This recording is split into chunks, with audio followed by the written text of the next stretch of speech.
Assalamualaikum warahmatullahi wabarakatuh. Waalaikumsalam warahmatullahi wabarakatuh. Selamat pagi Bapak Kusmanto. Pagi Pak, sama-sama. Bagaimana kabar Bapak hari ini? Alhamdulillah baik seperti ini. Baik, terima kasih Bapak. Kalau kondisi Bapak pagi ini sehat walafiat tanpa kekurangan suatu apapun. Baik Bapak Kusmanto, pagi ini kita akan berwawancara terkait dengan kegiatan pra-observasi kelas. Kita akan melakukan supervisi akademik Bapak Kusmanto. Tujuan supervisi akademik yakni pemberdayaan dan pengembangan kompetensi guru dalam rangka peningkatan performa mengajar untuk mencapai tujuan pembelajaran dan pembelajaran yang berpihak pada murid, sehingga kualitas pengajaran akademik guru dapat meningkat melalui kegiatan supervisi akademik.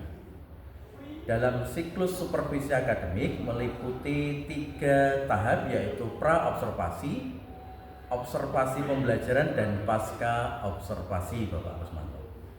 Siap. Tujuan kegiatan pra-observasi yakni membangun kesepakatan mengenai aspek-aspek pengembangan yang akan diobservasikan, sehingga memberikan rasa percaya diri dan motivasi internal bagi Bapak Kusmanto untuk melaksanakan pembelajaran yang optimal dan berpihak pada peserta didik, serta memberikan pelajaran yang terbaik bagi peserta didik Bapak Kusmanto. Siap.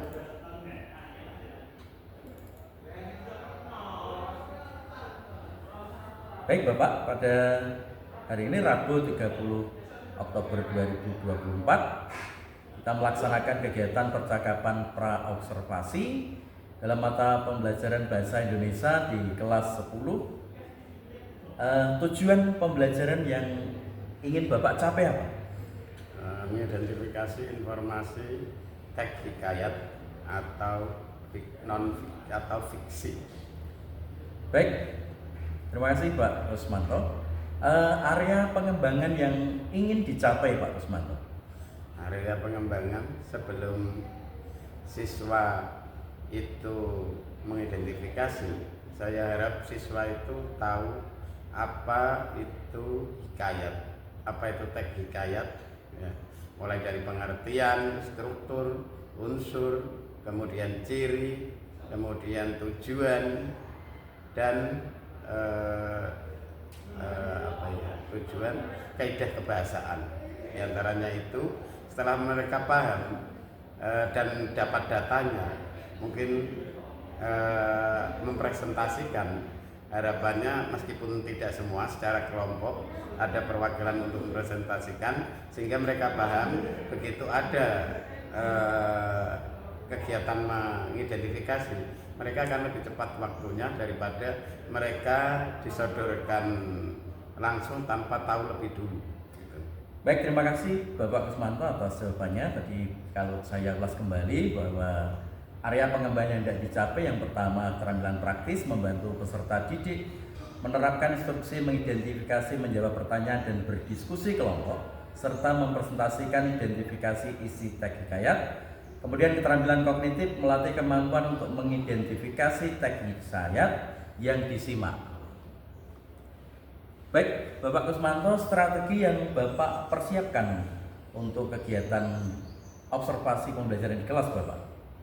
Inquiry Bapak, jadi mereka menemukan sendiri, ya, jadi belajar mandiri, mereka menemukan sendiri dan mereka pun menyelesaikan dengan sendiri, meskipun di akhir nanti mereka saling presentasi dan kita akan refleksi kebenarannya adalah seperti ini, begitu. Baik Pak Kusmanto, kalau bisa saya ulas kembali bahwa Pak Kusmanto nanti akan menyiapkan pembelajaran dengan lengkap, kemudian memberikan contoh agar nyata peserta didik mampu mengidentifikasi informasi, kemudian metode inquiry, peserta didik menemukan sendiri, kemudian nanti akan dipresentasikan.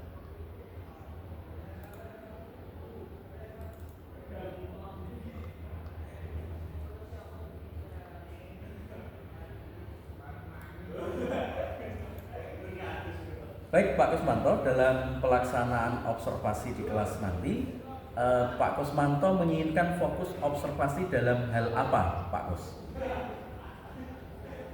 Dalam hal keaktifan siswa mungkin, kemudian metodenya sudah tepat apa belum, mungkin efektif apa tidak. Baik Pak Kusmanto, pada saat kegiatan observasi nanti saya akan mengerti proses pembelajaran dengan baik, tentunya memberikan masukan sesuai pengamatan yang saya lakukan. Untuk kegiatan pembelajaran nanti akan dilaksanakan kapan Bapak Kusmanto? Hari Rabu. Rabu. Kemudian untuk waktunya Bapak? Waktunya jam ke 6.7. Kemudian kelas berapa? 10.11. Baik Bapak Kusmanto, tujuan observasi pembelajaran akan kita laksanakan. Kita akan mengambil data dan informasi secara objektif menggunakan instrumen yang sudah kita sepakati. Tahap akhir dari supervisi akademis ini adalah kegiatan pra-observasi yang akan kita laksanakan setelah kegiatan observasi di kelas Bapak. Iya. Baik Pak Kusmanto, terima kasih atas kesediaan waktu terkait untuk kegiatan pra-observasi ini. Semoga Bapak selalu diberikan sehat walafiat sehingga kita bisa melaksanakan kegiatan observasi di kelas. Kemudian kita melaksanakan kegiatan pasca observasi. Terima kasih Pak Kusmanto. Mohon maaf atas segala kekurangan saya Pak Kusmanto. Assalamualaikum warahmatullahi wabarakatuh. Waalaikumsalam warahmatullahi wabarakatuh.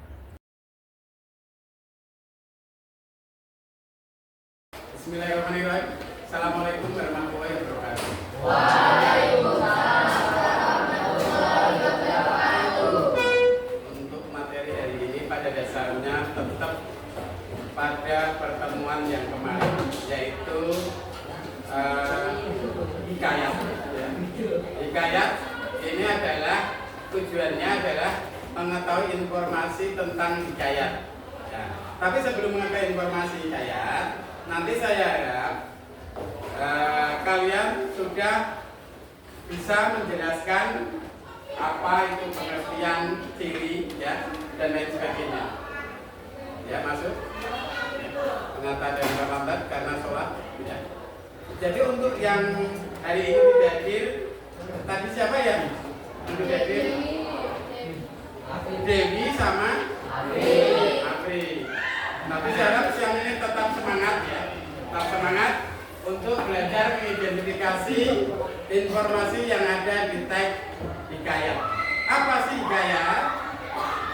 Itu nanti silakan Anda salah satu siapa yang bisa mengetahui bisa ditanya, menjelaskan. Mungkin ada yang tahu dan sudah tahu atau sudah siap untuk menjawab, bisa menjawab. Silakan, saya persilakan. Yang konsepnya adalah Anda menyampaikan beberapa materi ini dulu, yaitu pengertian ciri struktur. Karena setelah paham, setelah kenal, Anda baru bisa menggunakan. Ibaratnya kalau sudah paham, baru bisa mengidentifikasi apa sih informasi yang ada di dalam tag hikayat. Nah, itu tujuan saya Anda itu paham ini dulu adalah itu. Siapa yang bisa menjelaskan tentang pengertian, ciri, struktur, dan lain sebagainya. Oke, silakan TV untuk maju. Tanya Pak. Ayo. Iya, bisa pakai kalau lupa baca kalau tidak bisa bilangin. Ayo cepat nih. Ayo tak, cepat tidak pakai lama. Apa sih pengertian hikayat? Jika Anda lupa bisa ditanyakan atau dilemparkan ke temannya. Tanya kamu aja dulu, nggak pakai lama. Dibuka, salam dulu. Assalamualaikum warahmatullahi wabarakatuh. Waalaikumsalam warahmatullahi wabarakatuh. Di sini saya akan menyampaikan pengertian hikayat, ciri-ciri hikayat, struktur hikayat, unsur-unsur, kaidah kebiasaan, tujuan hikayat, dan jenis-jenis hikayat. Pengertian hikayat. Hikayat menurut saya adalah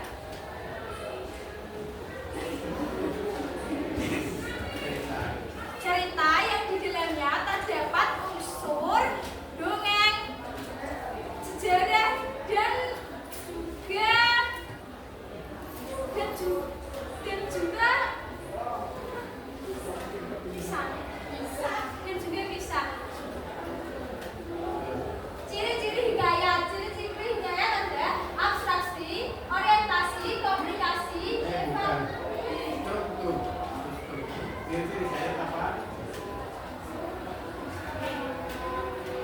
Lanjut. Kita dulu aja. Ciri-ciri hikayat menurut saya bersifat anonim, mengundang hal-hal bersifat mustahil, menceritakan kesaktian tokoh, bersifat intensitas, menggunakan banyak kata arkatis, menggunakan alur berbingkai atau cerita berbingkai. Struktur hikayat, abstraksi, orientasi, komplikasi, evaluasi, resolusi, dan juga kode. Apa sih abstraksi? Abstraksi adalah gambaran dari sebuah cerita. Orientasi, pengenalan latar tempat, suasana dalam cerita. Komplikasi yaitu awal permasalahan. Evaluasi adalah puncak masalah. Resolusi, penyelesaian masalah. Kode, pesan yang disampaikan dalam cerita tersebut. Unsur dari hikayat ada dua, yaitu intrinsik dan ekstrinsik.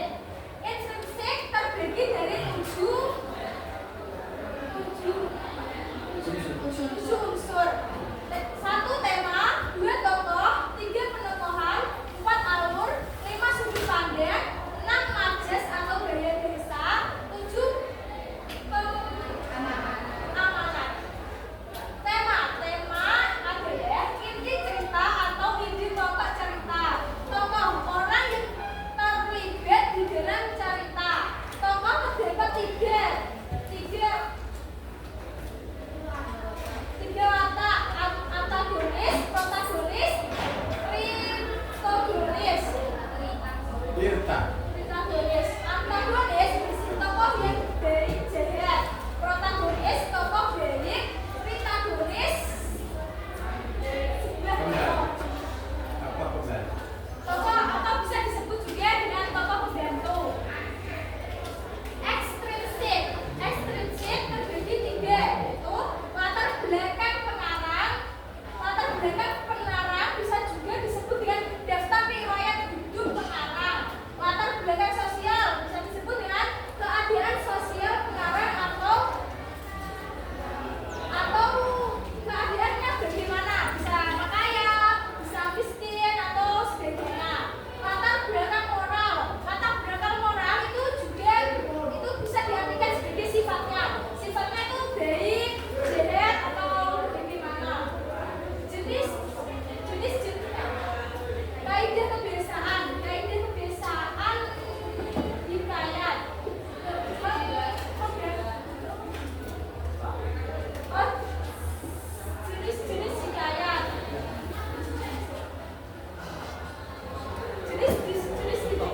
Jenis hikayat berdasarkan isi contoh cerita rakyat, episode India, cerita dari Jawa, berdasarkan asalnya Melayu, asli Jawa Hindu, dia alat Lanjut. Kaidah kebiasaannya apa yuk? kaidah kebiasaan tes hikayat. Ada yang bisa melihat tuh teman-teman? Saya belum menguasai sepenuhnya. Tolong kesini dulu Mbak April.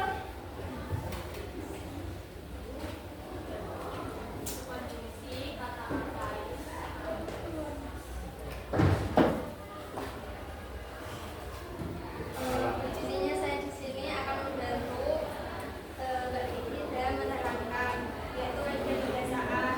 1, konstruksi, 2, kata arkais, 3, majas.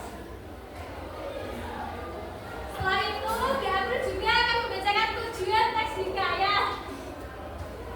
Adapun tujuan dari hikayat yaitu membangkitkan semangat membaca, menghibur pembaca, dan meramaikan acara atau suasana. Sudah. Sekian dari kami. Wassalamualaikum warahmatullahi wabarakatuh. Waalaikumsalam warahmatullahi wabarakatuh. Oke. Ya, nggak apa-apa. Ini tadi itu ada beberapa yang belum disampaikan ya.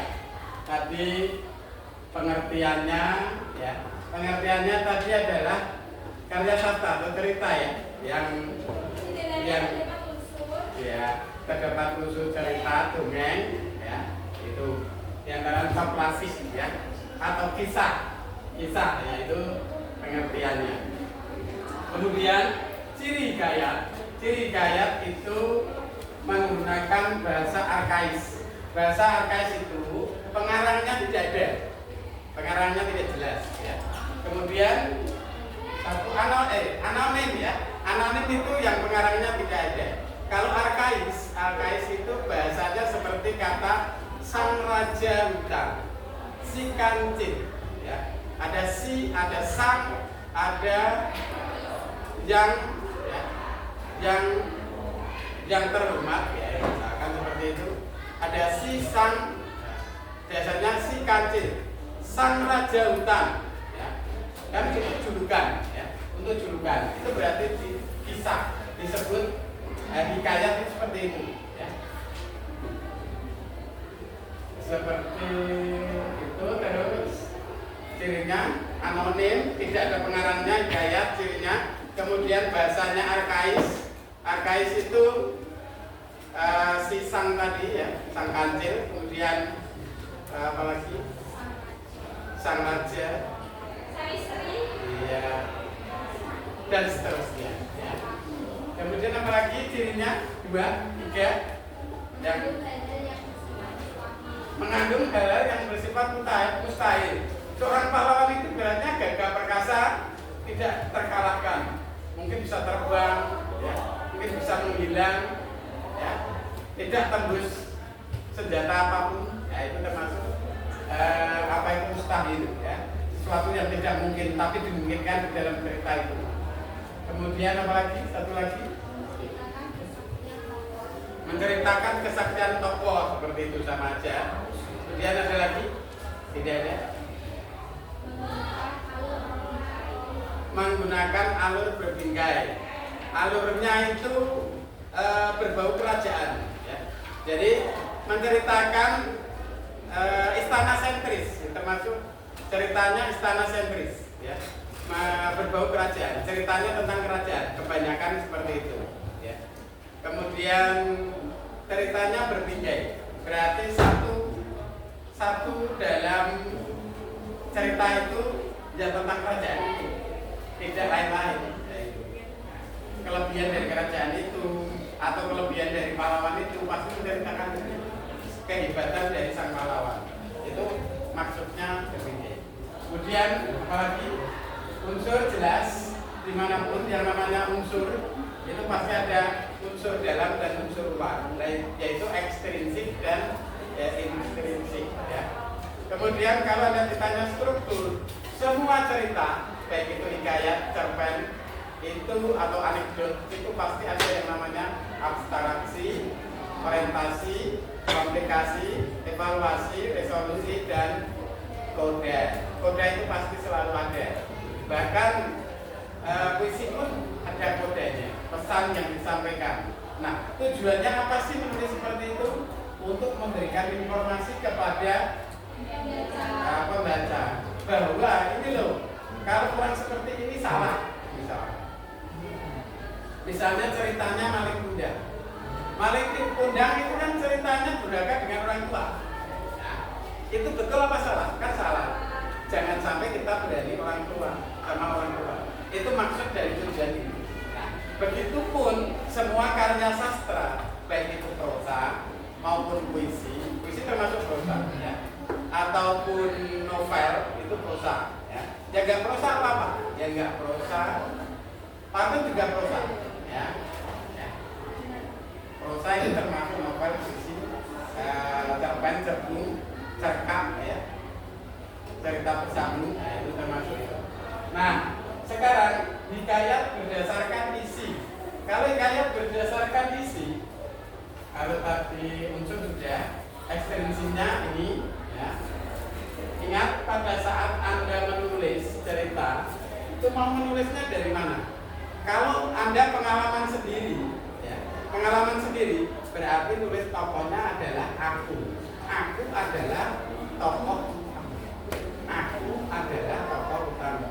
Jika itu dari cerita orang lain, berarti tokohnya bukan aku, yaitu dia.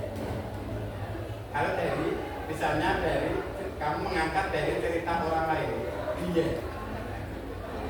Kalau apa lagi? Kalau tim kelompok berarti pakainya mereka. Kalau lebih dari dua berarti pakainya kami atau mereka. Ya. Itu pakainya itu. Itu sudut pandang. Jaraknya itu penjelasannya saya rasa sudah jelas apa yang saya katakan tadi. Kemudian tokoh antagonis. Antagonis itu tokoh jahat. Ya. Kalau kalian nonton film itu tokoh yang suka menganiaya itu berarti jahat ya. Tapi kalau Anda yang suka menolong berarti itu baik ya. Baiknya seperti saya mungkin seperti itu ya. Nah, jadi kamu jangan muntah, itu tidak baik ya. Ya berarti saya termasuk bukan orang baik karena Anda bilang saya baik dari muntah, berarti dia tidak percaya kalau saya orang baik. Ada saya tidak pernah menyakiti dia. Lah itulah ya, jadi jangan tertawa jadi. Ya. Kita lanjut kaidah kebahasaan. Ya. Unsur sudah kaidah kebahasaannya apa? Satu, harus bagaimana bahasanya? Selalu memakai konjungsi. Ya. Konjungsi itu apa sih? Kata penghubung. Seperti itu kata penghubung ya. Terus dan ya. Selain itu, setelah itu yang itu kata penghubung konjungsi. Ya. Dengan ya itu kata hubung dengan dari ya daripada ya itu antara kau dan dia semoga tidak ada apa-apa ya itu ya.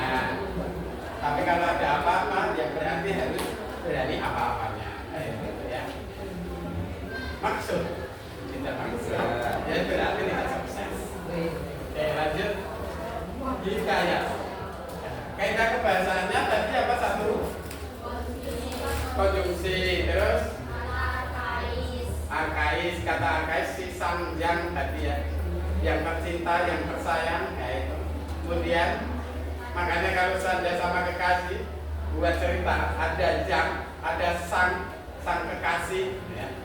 Ya, itu berarti Anda ceritanya hikayat, berarti membuatnya hikayat. Tapi kalau ada ceritanya sudah zaman sekarang, halo bro, nah itu sudah sekarang. Bahasanya sudah gaul berarti sekarang. Itu namanya cerpen biasa. Oke lanjut. Kemudian tujuannya apa? Kebahasaan tadi ada berapa kebahasaan? Konjungsi, bahasa arkais, majas yang dipakai apa?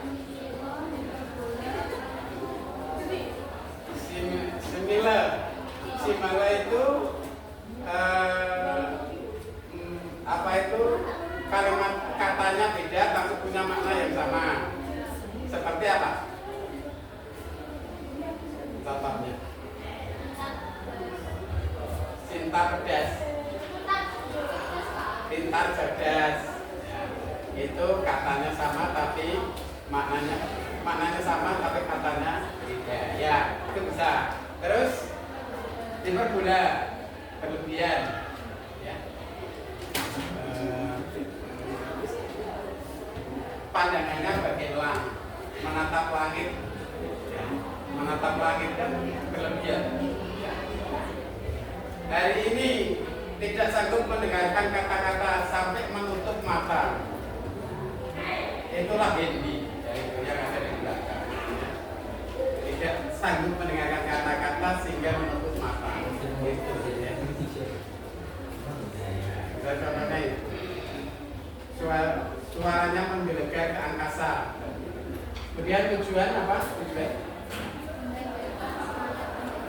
Membangkitkan semangat, menghibur, meramaikan suasana. Ada lagi? Tidak ada lagi, cukup 3. Oke, nggak apa-apa. Terus jenisnya berdasarkan isi apa saja? Cerita rakyat, cerita intelijen, cerita Islam, cerita tingkat, sejarah, dan biografi. Ya, cerita rakyat contohnya Roro Jonggrang, ya itu. Kemudian Joko Tingkir, ya itu cerita rakyat yang mengangkat dari apa itu nikah paksa, ya nikah yang dijodohkan itu berasal dari Roro Jonggrang. Kemudian Ronggeng Duku Paruh, ya novelnya Tangkuban Perahu itu kan tidak sesuai itu hikayat. Kemudian ada selain cerita rakyat, ada lagi apa? Dari Jawa berarti asalnya ada dari Jawa, dari India, kemudian ada dari Melayu asli, Arab Persia, yaitu yang Melayu asli contohnya Malik Undang Melayu asli, Malik Undang Melayu asli itu anak durhaka. Terus ada lagi apa? Ronggeng Duku Paruh. Ronggeng Duku Paruh itu ceritanya persembahan. Karena tidak ada hujan, itu harus dipersembahkan supaya anak gadis perawan dipersembahkan supaya ada hujan. Ternyata tidak, ternyata perawannya itu tidak bisa pada dukunnya. Nah itu ternyata seperti itu ceritanya. Oke itu ya. Terus apalagi kayak isinya masalahnya sudah. Sekarang silahkan dibuka KKS-nya. Kisah hikayat berjenggot, ya. Halaman yang berjenggot siapa? Ya 54. Hikayat berjenggot itu loh. Ikan hikayat usang berjenggot, ya. Berjanggut, ya berjanggut. Berjanggut, janggut sama jenggot bedanya apa? Beda Pak. Huruf Pak. Iya betul. Janggut itu ini tidak ada jenggotnya, tapi jenggot rambutnya. Oke, kita setuju terjemahan. Oke, ini yang diidentifikasi adalah mengidentifikasi sesuai informasi. Apa informasinya? Di mana informasinya? Kapan informasi itu diberikan? Siapa, mengapa, bagaimana? Apakah tema? Ya. Nomor 4 dan 5 saja ya. Apa semua? Nomor 4 saja. Oke. Anda dapat menggali informasi apa, di mana, kapan, siapa, mengapa, bagaimana. Silakan identifikasi 10 menit dari sekarang.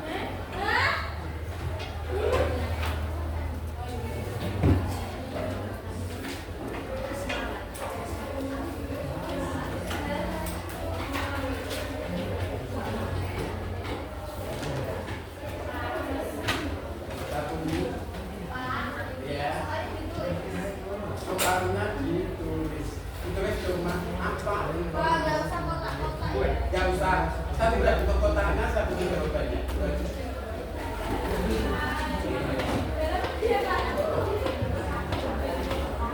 Halaman 58.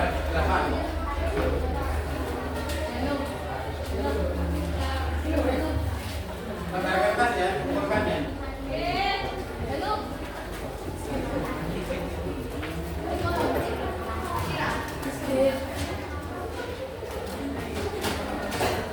Sehingga sesuai dengan itu jawaban. Apa, Boy?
kamu.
sudah tahu menikah, tapi tidak mau menikahnya kan dengan betina, bukan perempuan.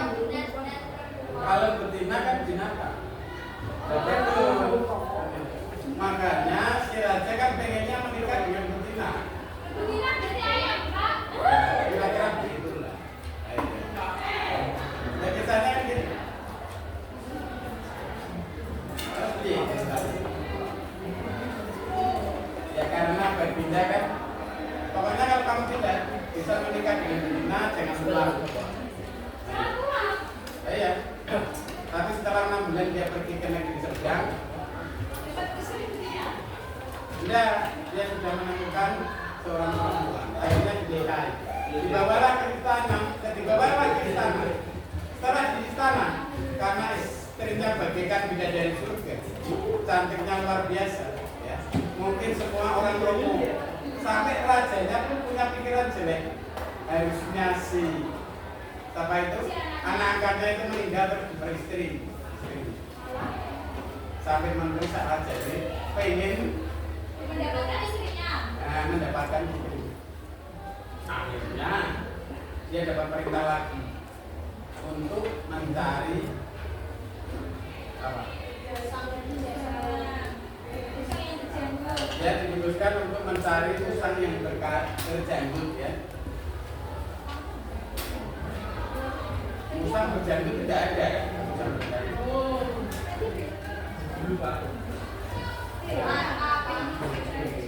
Ya. Tapi setelah dia ditinggal mencari usang berjanggut, itu kan kebetulan dia senang sekali para perdana menteri. Tapi si istrinya sudah pintar, jadwalnya diatur sehingga mereka tidak bertemu. Sehingga pertemunya satu-satu, dia kan tidak berani ngapa-ngapain kalau sendirian. Kalau rombongan menteri dan raja ya kan berbuat yang neko-neko. Tapi kalau cuma sendiri-sendiri, akhirnya tidak ngapa-ngapain. Justru sendiri-sendiri itu ngapain di istana? Ya, itu kalau kamu sendiri-sendiri yang ditakutkan. Tapi kalau zaman dulu itu sendiri tidak berani. Tapi beraninya rombongan. Itu. Nah, akhirnya apa? Karena dia ketipu, karena dia atur jadwalnya, akhirnya keburu suaminya pulang membawa musang. Dan itu ditaruh peti, dikasihkan sama raja. Ini yang kamu cari. Di dalam peti ini ada wanita. Dia sebut wanita betina. Ya, ada betina di situ. Ternyata betina ini adalah musang berjanggut. Ceritanya seperti itu.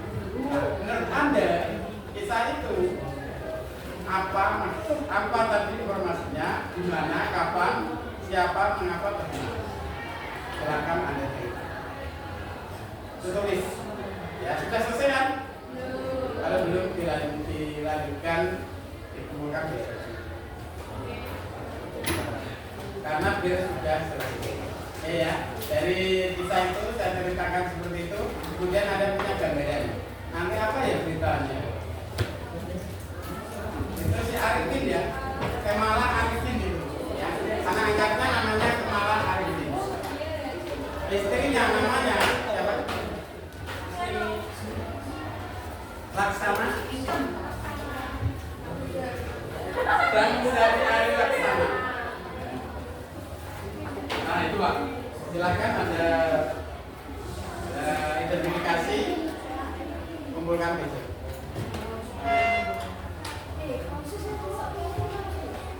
Terima kasih dari saya. Waktu sudah habis. Atas perhatiannya. Assalamualaikum warahmatullahi wabarakatuh.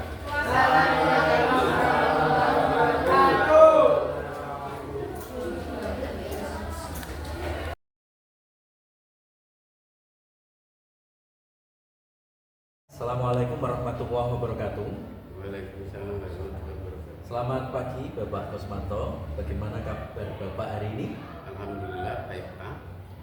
Alhamdulillah jika kabar Pak Kusmanto baik.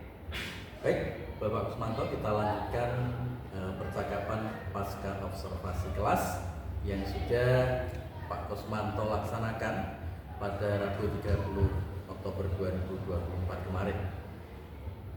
Bagaimana perasaan Bapak Kusmanto setelah kegiatan observasi? Perasaan saya senang karena bisa menjadi kritikan yang membangun buat saya apabila saya masih kurang masukan di berbagai keadaan waktu itu. Jika boleh menanyakan, apa yang sudah baik dan apa yang perlu ditingkatkan dari kegiatan pembelajaran di Pak Kusmanto?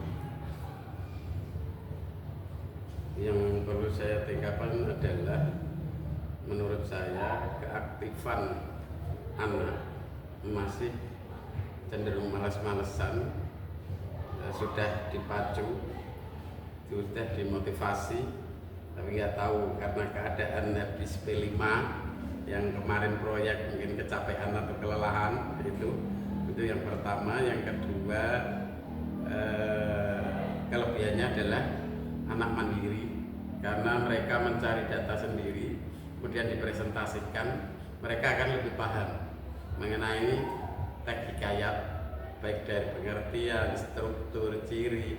Mereka cari referensinya dulu, setelah mereka tahu referensinya dia baca, kemudian setelah baca dia presentasikan, setelah presentasikan nanti kita nilai, setelah itu baru kita masukkan materi hikayat, silakan dianalisis sesuai dengan unsur strukturnya atau unsurnya. Menurut Anda tokohnya itu seperti apa, kemudian bagaimana, itu ada di situ Pak. Jadi menurut saya mereka lebih mandiri, lebih aktif, dan cenderung mau tahu karena mungkin saya kasih kebebasan lewat Google, lewat apapun bisa pada saat mencari data, kan mereka biar tahu. Yang saya nilai bukan di cara mencarinya, tapi yang saya nilai keaktifannya dan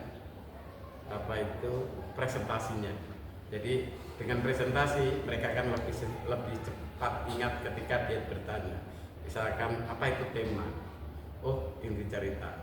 Nah, kalau inti cerita berarti kalau saya minta tolong cari tema, berarti mereka sudah tahu langsung. Nah, jadi tidak usah kita beritahu, mereka sudah secara otomatis tahu. Nah, waktu memang kemarin 2 jam, 2 jam itu memang untuk memahami itu butuh waktu 4 jam sebetulnya.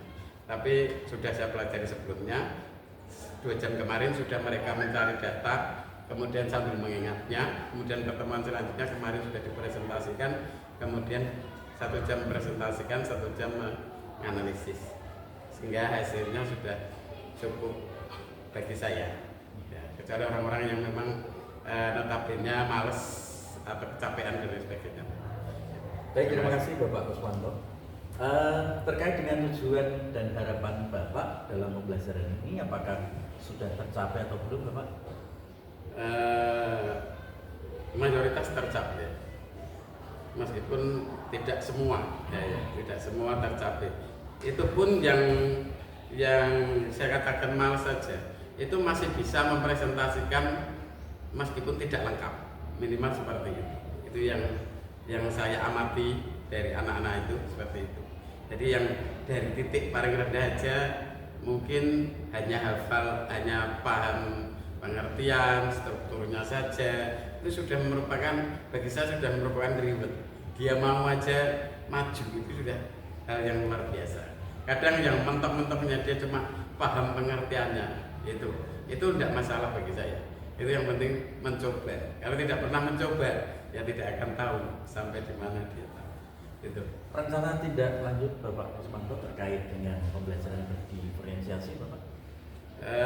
Ya itu tadi dengan metode inquiry mereka akan berfungsi sesuai kemampuan. Daya mengingatnya itu uji kompetensinya adalah daya ingatnya tadi saat presentasi. Jadi kemampuannya misalnya hanya pengertian saja, atau sampai struktur, atau sampai ciri saja. Kan pengertian, ciri, struktur, kemudian kaidah kebahasaan, kemudian ada tujuan, ya, ada 5 atau 6 itu, ada 6 unsur, 3 unsur saja sudah luar biasa. Kadang kalau memang mentok-mentoknya 1 unsur saja, 1 item saja itu ya nggak apa-apa, yang namanya diferensiasi itu Pak. Jadi metode saya menginquiry, inquiry itu menemukan sendiri, karena dengan menemukan sendiri dia akan lebih secara sepintas sudah baca.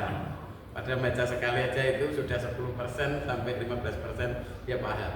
Apalagi kalau dia sampai menghafal. Jadi rata-rata yang sudah pernah presentasi itu dari anak-anak itu kalau ketemu itu kadang ketemu saya menghafalkan pengertian, Pak pengertian ini langsung tek gitu. Di jalan aja seperti itu lah. Itu berarti mereka paham. Saya itu seninya di situ. Saya sukanya itu, Pak. Jadi kalau saya cenderung presentasi jadi kemampuan langsung ke diri anak. Kalau membaca hanya sekedar membaca kasih apa itu tag. Mereka mungkin ada yang lari sana lari sini nanti nyontek temannya. Seperti itu. Saya tidak suka yang seperti itu. Beda dengan pribadi sendiri tampil itu asli penilaian mandiri menurut saya gitu Pak. Baik, terima kasih Bapak Kusmanto. Tujuan pelaksanaan kegiatan pasca observasi ini membantu Pak Kusmanto selaku coach merefleksi pengalamannya, mengambil makna serta pembelajaran untuk menjadi lebih baik dalam kegiatan belajar mengajar. Pada kesempatan yang lain setelah pelaksanaan pembelajaran kemarin pada saat observasi, ada beberapa pertanyaan yang saya sampaikan kepada Bapak Kusmanto. Yang pertama, apa yang ingin Bapak Kusmanto capai dari percakapan pasca observasi kali ini? Yang ingin saya capai adalah saya ingin anak itu mandiri dalam pembelajaran. Mengingat guru itu fungsinya adalah sebagai fasilitator. Jadi kita bukan sumber belajar. Sumber belajar itu dari sumber belajar itu buku, sosmed, atau yang lain, apalagi sekarang zamannya IG. Jadi kita hanya mengarahkan. Nah, mungkin di evaluasi akhir nanti kita hanya misalnya anak sudah tampil, kita di refleksi terakhir kita sampaikan bahwa yang salah ini, yang lain sudah benar. Menurut saya seperti itu. Jadi sebenarnya guru itu sederhana. Menurut saya begitu. Kita nggak perlu kuras tenaga jadi penceramah karena kita tidak didasari ceramah, apalagi kita tidak tahu Al-Quran dan hadis. Itu nama saya itu Pak. Jadi nggak banyak ngomong saya di kelas. Jadi itu metode saya Pak. Tetap inquiry dan discovery itu yang saya tajamkan. Harapan ke depan seperti itu. Baik, terima kasih Bapak Kusmanto. Untuk pertanyaan berikutnya Bapak, sekarang bagaimana perasaan Bapak Kusmanto setelah kegiatan observasi kelas? Saya senang meskipun itu di jam terpotong. Yang saya sayangkan kan jam terpotong jam 6.07 ada jam istirahat, sehingga tidak menurut saya mungkin kurang maksimal gitu. Jadi itu menurut saya kalau bisa besok-besok itu langsung jangan sampai di jam terpotong, itu saja. Apa yang Bapak Kusmanto dapatkan atau peroleh saat pembelajaran di kelas Bapak? Yang saya dapatkan adalah saya senang melihat aktivitas anak, mereka berusaha untuk mandiri meskipun awalnya mereka terpaksa. Jadi saya senang, intinya mereka tahu, mereka paham bahwa ini adalah tugas saya. Dengan kesadarannya dia berusaha ya, itu. Jadi semua berupaya untuk mengusahakan apa yang menjadi materi yang ada pada materi itu. Jadi itu. Bapak Kusmanto mohon izin untuk menyampaikan sudut pandang saya sebagai coach atau supervisor dalam kegiatan pembelajaran di kelas Bapak. Pembelajaran di kelas Bapak sudah baik, tadi sudah Bapak kemukakan sendiri. Namun kurang partisipasi aktif siswa dalam kegiatan pembelajaran. Mohon ini nanti untuk ke depan lebih diperbaiki lagi agar tujuan pembelajaran yang berpusat pada murid lebih tercapai Bapak Kusmanto. Iya. Oke, terima kasih atas kritikan dan masukan. Nanti saya akan lebih motivasi bahwa tidak ada ilmu yang tidak berguna, sekecil apapun ilmu atau sekapapun itu akan berarti buat Anda meskipun tidak sekarang. Itu intinya Pak. Baik, terima kasih Bapak Kusmanto atas waktu yang telah diberikan. Saya selaku coach mohon maaf atas segala kekurangan Bapak Kusmanto. Terima kasih. Wabillahi taufiq wal hidayah. Assalamualaikum warahmatullahi wabarakatuh. Waalaikumsalam warahmatullahi wabarakatuh.